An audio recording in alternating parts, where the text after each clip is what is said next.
निरोग होकर 27 तारीख को हम ये दोनों जगह तारापुर में और ये कुशेश्वर स्थान दोनों जगह हम जनता जनार्दन का नमन करेंगे। ऐसे तो तेजस्वी यादव जी पूरा सब जगह घूम ही रहे हैं, उखाड़ के वही फेंक चुके हैं उनको। बाकी जो बचा है उसका हम विसर्जन कर देंगे।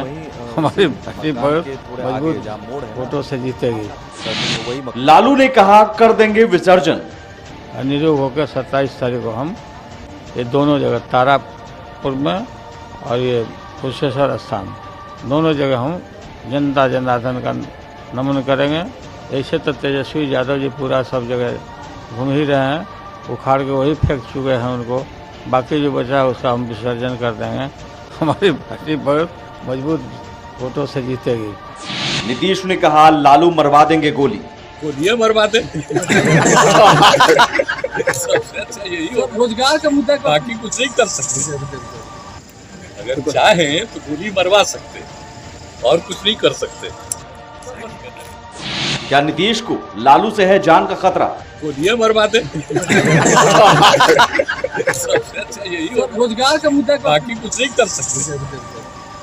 अगर चाहें तो गोली मरवा सकते और कुछ नहीं कर सकते। क्या लालू चाहे तो सीएम को गोली मरवा सकते हैं? गोलियां मरवा दे। सबसे अच्छा यही हो, रोजगार का मुद्दा, बाकी कुछ नहीं कर सकते।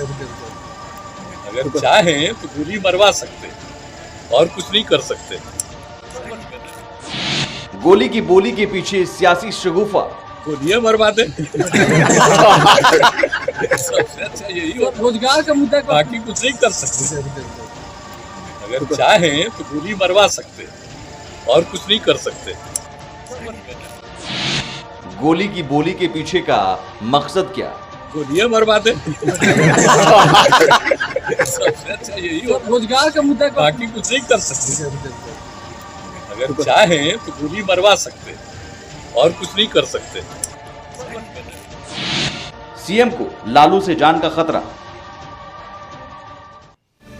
बहुत बड़ा बयान सीएम नीतीश कुमार ने दिया है कि गोली मरवा सकते हैं लालू यादव अगर चाहे तो सीएम नीतीश को। क्या वाकई ऐसा है?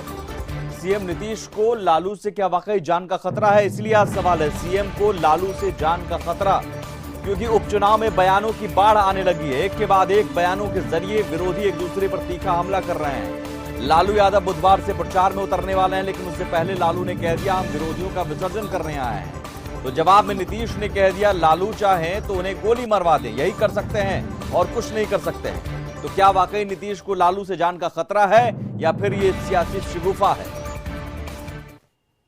ऐसे तो तेजस्वी यादव जी पूरा सब जगह घूम ही रहे हैं, उखाड़ के वही फेंक चुके हैं उनको। बाकी जो बचा है उसका हम विसर्जन कर देंगे। हमारी पार्टी बहुत मजबूत वोटों से जीतेगी।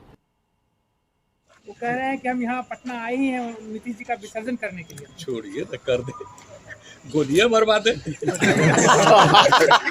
सबसे अच्छा यही हो, रोजगार का मुद्दा, बाकी कुछ नहीं कर सकते। अगर चाहें तो गोली मरवा सकते और कुछ नहीं कर सकते। दरअसल नीतीश कुमार लालू पर गोली मरवाने का बयान देकर लालू राबड़ी के 15 साल के शासनकाल की ओर जनता को ले जाना चाहते हैं।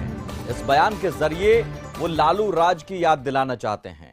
नीतीश चाहते हैं कि लोग याद करें कि लालू राज में कभी भी कोई किसी को गोली मार सकता था, ये वो बताना चाह रहे हैं। अपने चुनावी भाषण में भी नीतीश 15 साल के लालू राबड़ी के शासनकाल की बार बार याद दिलाते रहते हैं। हालांकि तेजस्वी यादव भी अपने भाषण में नीतीश कुमार के 15 साल की नाकामियों का जिक्र करते हैं। तो इस बार का उपचुनाव 15 साल बनाम 15 साल की लड़ाई पर जाता हुआ नजर आ रहा है।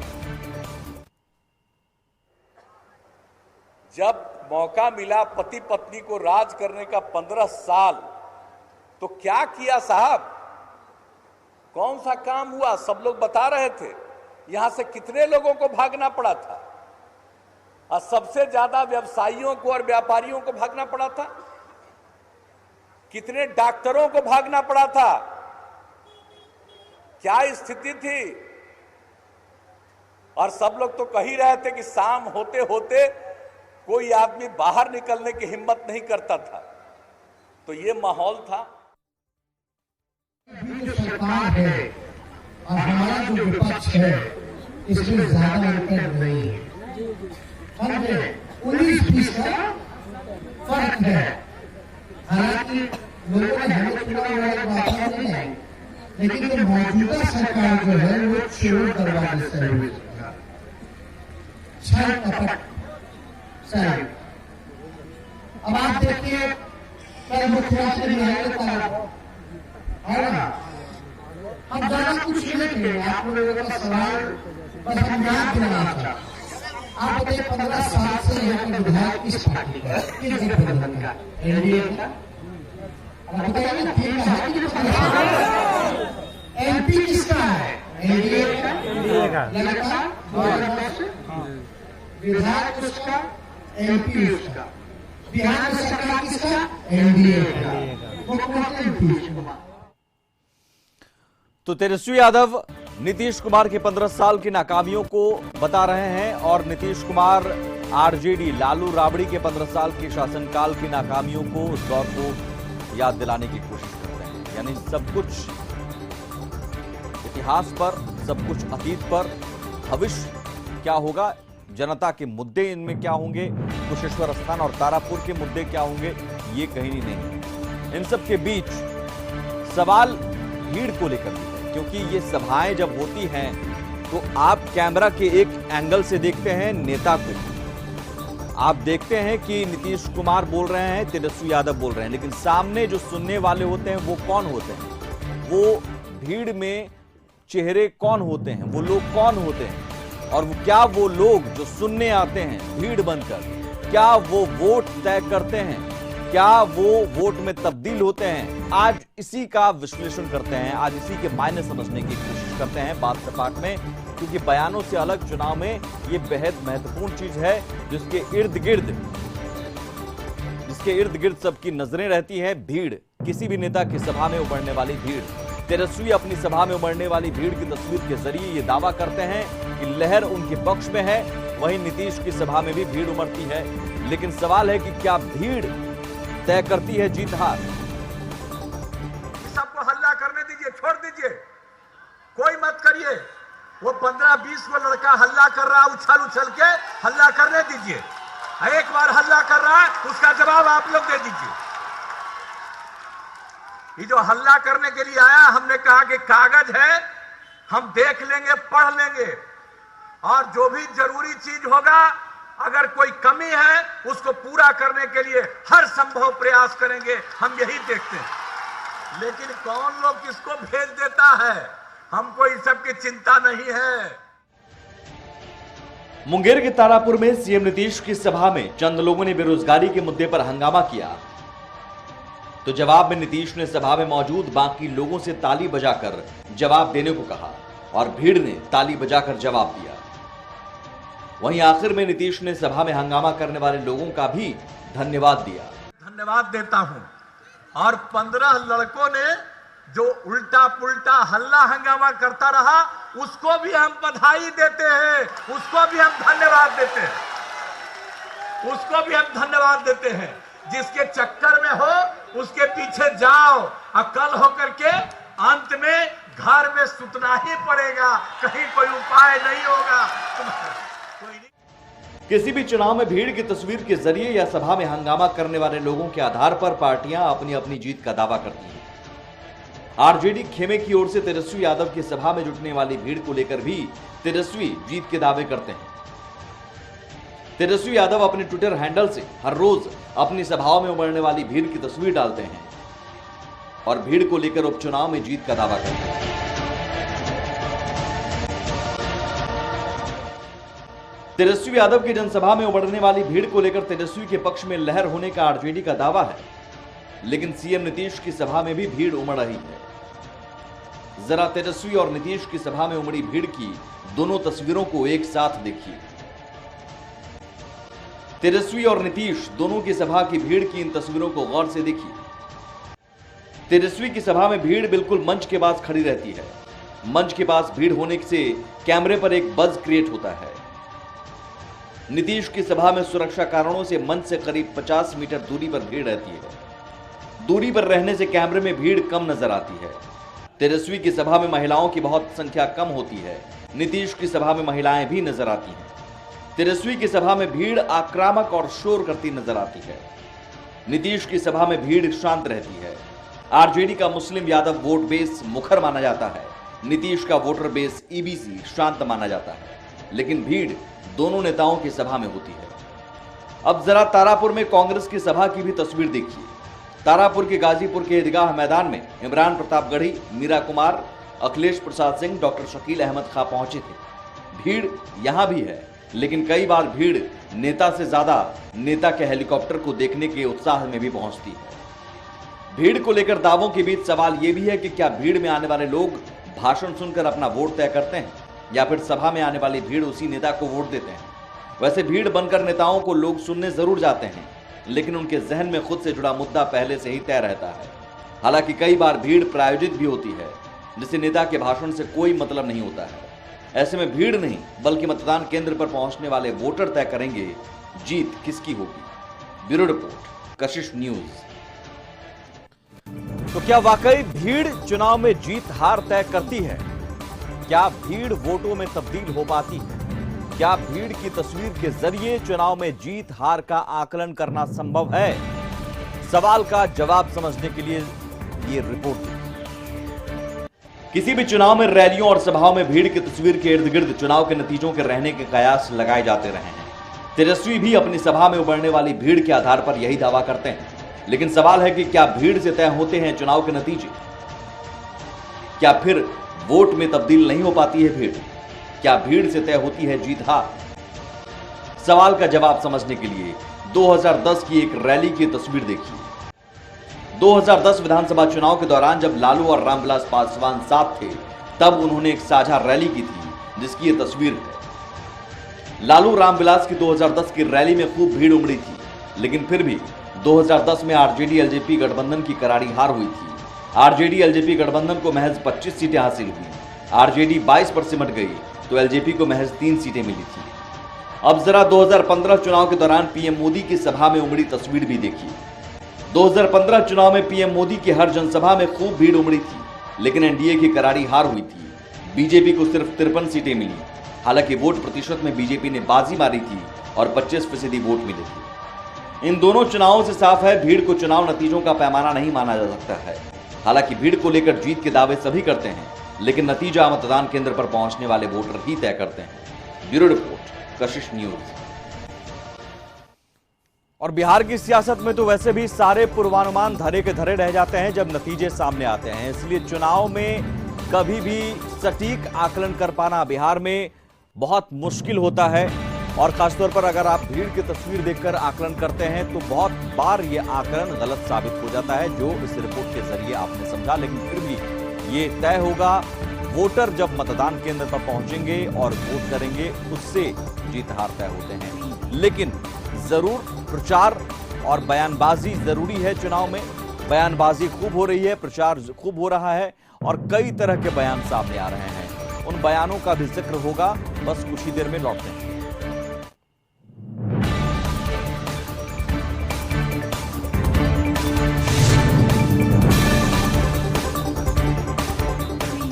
की जंग बेहद दिलचस्प होने वाली है और उपचुनाव की जंग बहुत दिलचस्प होती जा रही है। कई सारे बयान सामने आ रहे हैं और एक दूसरे पर तीखा हमला लगातार हो रहा है। दरभंगा के कुशेश्वर स्थान में वादों का भी दौर जारी है। कुशेश्वर स्थान में सीएम नीतीश ने एनडीए प्रत्याशी अमन हजारी के समर्थन में जनसभा की और इस दौरान सीएम ने सरकार की उपलब्धियां गिनाई और लोगों से अमन हजारी को जिताने की अपील की। साथ ही कुशेश्वर स्थान को बाढ़ के दंश से मुक्त करने का वादा भी किया।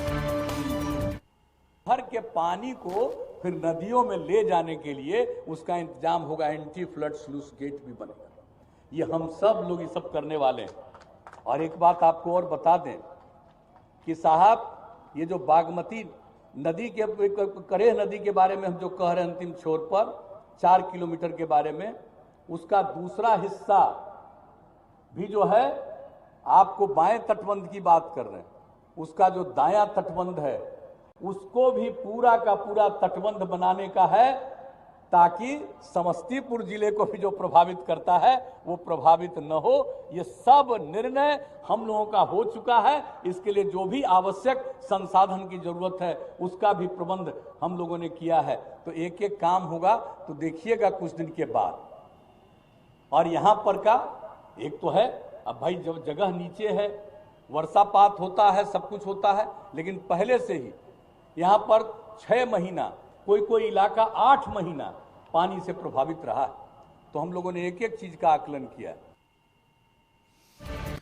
हालांकि बात सपाट यह है कि 15 साल बनाम 15 साल की अगर जंग हो रही है और आरोप प्रत्यारोप हो रहे हैं, तो कुशेश्वर स्थान में 15 साल उधर भी और 15 साल इधर भी, कुशेश्वर स्थान को बाढ़ से मुक्ति अब तक नहीं मिली। जिम्मेदार सभी। इन सब के बीच अपराध और अपराध को लेकर सियासत होती रही है, लेकिन अब अपराध कौन करते हैं ये भी आरोप लगाया जाने लगा है। अपराध करने वाली पार्टी होती है और पार्टी के लोग होते हैं। ये बड़ा बयान पूर्व मुख्यमंत्री और हम प्रमुख जीतन राम मांझी ने दिया है। कुशेश्वर स्थान की चुनावी सभा में आरजेडी पर बड़ा हमला बोला और कहा कि बिहार में बढ़ते अपराध के लिए आरजेडी जिम्मेदार है। मांझी ने कहा कि बिहार में बढ़ते अपराध में आरजेडी के लोगों का हाथ है, इसलिए इस पर भी ध्यान देने की जरूरत है। आज जितनी डकैतियां होती है, जितना भूमि ग्रैब होता है यानी कि भूमि हड़प होता है, जितना बलात्कार होता है और जितना कत्ल या हत्याएं होती है, अगर इस चीज को सर्वे किया जाए तो 60-70% हत्या वही राजग के लोगों को दिया हो जाता है। तो क्या वैसे लोगों को और मौका दीजिएगा? अगर उन लोगों को मौका मिलेगा तो फिर इस तरह की घटनाएं और बढ़ेगी। और इन सब के बीच बुधवार को मेगा फाइट आप कह सकते हैं, मेगा शो होगा, क्योंकि नीतीश कुमार और लालू यादव 8 साल बाद आमने सामने होंगे। लालू यादव उतरने वाले हैं चुनाव प्रचार में। कुशेश्वर स्थान और तारापुर में चुनावी जनसभा होगी लालू यादव की, और इस बारे में जानकारी दी तेजस्वी यादव ने। और तेजस्वी यादव ने कहा कि 27 अक्टूबर को 6 साल बाद लालू यादव किसी जनसभा को संबोधित करेंगे और दावा किया कि यह जनसभा ऐतिहासिक होगी। है 2 जगह, तारापुर कुशेश्वर स्थान में एक सभा जो है वो रखा गया है। हमको लगता है कि दोनों जगह जो है ऐतिहासिक जनसभाएं होंगी, और हो सकता है जनसभा नहीं बल्कि रैला का रूप जो है वो ले ले। आप खुद कई दिनों से घूम रहे हैं क्या? नहीं, हम घूम रहे हैं और हम लोग तो निश्चिंत हैं, लोगों का प्यार मिल रहा है और आशीर्वाद जो है आप सब लोगों के सामने 2 तारीख को आ ही जाएगा। तो अब देखना दिलचस्प होगा कि 6 साल बाद जब लालू यादव जनता के बीच आएंगे, जनता के सामने आएंगे, जनसभा को संबोधित करेंगे, क्या वो ठेठ अंदाज होगा जिस ठेठ अंदाज में वो विरोधियों पर हमला करते रहे हैं। हालांकि उन्होंने जता दिया पटना लौटने आने से पहले ही दिल्ली में बिहार कांग्रेस प्रभारी पर जब उन्होंने टिप्पणी की थी, और नीतीश कुमार ने लालू के प्रचार में उतरने से पहले ही कह दिया कि लालू उन्हें गोली मरवा सकते हैं। यानी कल बुधवार को बहुत दिलचस्प होगा। उससे पहले जरा देख लेते हैं लालू यादव और नीतीश कुमार कैसे एक दूसरे के आमने सामने होते रहे हैं, और ये आमने सामने की भिड़ंत किसी भी चुनाव में 8 साल बाद होगी। इससे पहले साल 2013 के महाराजगंज लोकसभा सीट के लिए होने वाले उपचुनाव में लालू यादव और नीतीश कुमार आमने सामने हुए थे। यानी 8 साल बाद एक बार फिर से लालू यादव और नीतीश कुमार आमने सामने हुए। गठबंधन क्या होता है कांग्रेस का? क्या होता है कांग्रेस का गठबंधन? हारने के लिए उसको दे देते हम कांग्रेस को, जमानत जब्त कराने के लिए। आरोप कांग्रेस के नेता ये लगा रहे हैं कि आरजेडी का गठबंधन हो गया है पर्दे के पीछे बीजेपी से, ये एलिगेशन लगा है। कौन बोला है? भक्तचरण दास प्रभारी भक्त चौनर ही है, उसको कुछ पता है? भक्त चौनर मैदान में उतरने से पहले विवादों में लालू के बोल। बेकार गठबंधन क्या होता है कांग्रेस का? क्या होता है कांग्रेस का गठबंधन? हारने के लिए उसको दे देते हम कांग्रेस को, जमानत जब्त कराने के लिए। आरोप कांग्रेस के नेता ये लगा रहे हैं कि आरजेडी का गठबंधन हो गया है पर्दे के पीछे बीजेपी से, ये एलिगेशन लगा है। कौन बोला है? भक्तचरण दास प्रभारी भक्त चौनर ही है, उसको कुछ पता है? भक्त चौनर 6 साल बाद चुनाव प्रचार में फिर उतरेंगे लालू। भाइयों बहनों,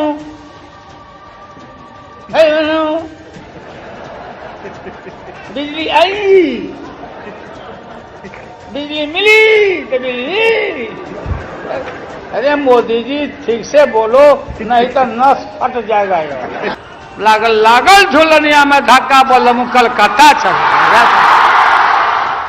उपचुनाव में फिर दिखेगा लालू का ठेठ अंदाज। हमने कहा कि जब तबला बजेगा धीम धीम तो एक आदमी पर बैठेगा 3-3।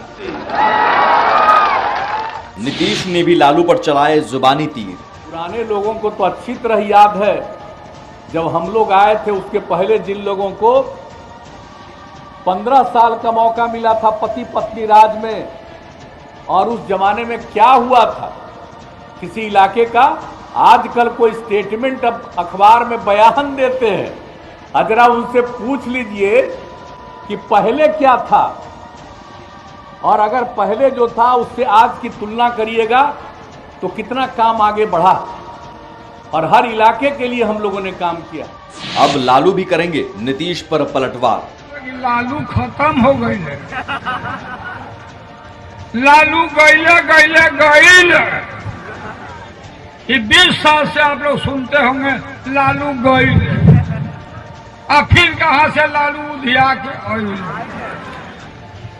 अब बचे वाला नहीं थे, बताओ भाई।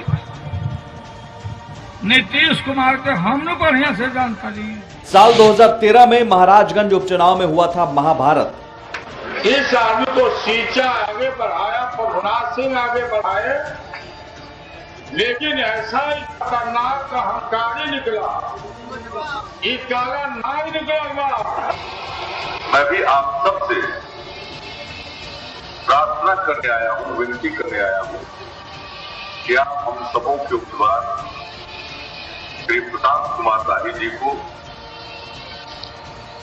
तीर का बटन दबाकर भारी मतों से विजयी बनाएंगे। 8 साल बाद फिर आमने सामने होंगे लालू नीतीश। अब बचे वाला नहीं थे, बताओ भाई। नीतीश कुमार के हम लोग बढ़िया से जानकारी, खूब जानकारी, बहुत बार हम बताए कि नहीं खींचा। 15 साल का मौका मिला था पति पत्नी राज में, और उस जमाने में क्या हुआ था किसी इलाके का, आजकल कोई स्टेटमेंट अब अखबार में बयान देते हैं। जरा उनसे पूछ लीजिए कि पहले क्या था। बोला कि हम स्मार्ट सिटी बनाएंगे। लालू को स्मार्ट सिटी नहीं चाहिए, स्मार्ट गांव चाहिए, स्मार्ट गांव चाहिए हमारा। जल गगरी छलकत जाए उसको क्या कीजिएगा, ऐसे ही है। अब की बार लालू नीतीश में वार। जी हां, अब की बार लालू नीतीश में वार, और बुधवार को ये वॉर दिखेगा जब लालू यादव चुनाव प्रचार में उतरेंगे। 6 साल बाद दिखेंगे और 8 साल बाद लालू नीतीश आमने सामने होंगे। तो बात सपाट में कल इस पर जरूर चर्चा होगी, इस पर आपको दिखाएंगे ये वॉर कैसा दिखा। लेकिन तब तक के लिए दीजिए इजाजत। बात सपाट में आज बस इतना ही। नमस्कार।